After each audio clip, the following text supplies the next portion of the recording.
He gets his phone out. He takes a selfie of himself covered in blood and sends it to Pamela. So Jake does something that shows you just how bizarre this is. So when they separate, they're both stabbed, the neighbor's calling police. He doesn't try to run away. He just sits there with Michael after this fight, waiting for ambulances to arrive. And in the meantime, he gets his phone out. He takes a selfie of himself covered in blood and sends it to Pamela and asks her, okay, he's not dead. Like, I'm just sitting here. The police are coming. What should I do? Pamela doesn't respond. Police arrive. Jake's like, well, I don't know what to do. So he says, no, I came over here to get this signed and Michael tried to kill me first. Meanwhile, Michael's saying to the police, are you kidding? He came in here with a sledgehammer. I had to fight back. I got the knife from him. But that's all police get out of them before they are both taken to the hospital.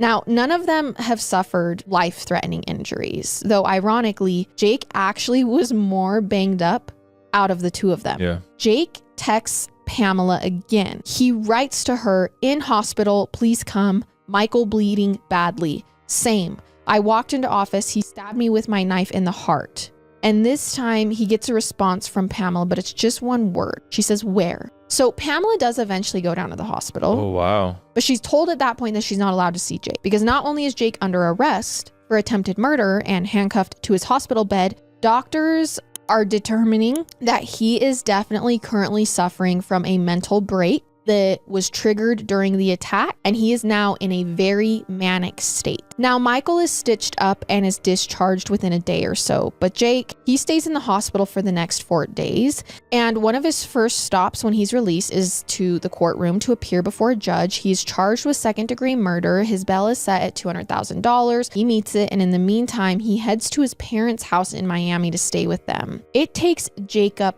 weeks to finally tell people, I didn't come up with the idea to kill Michael. Pamela told me. And when he starts telling people this, they're like, you were in a full-blown psychotic episode. You were not in a good mental place. You were manipulated. And he's like, okay. He starts to get his mind around it. He starts to say, wait, yeah, I actually think I didn't want to do this.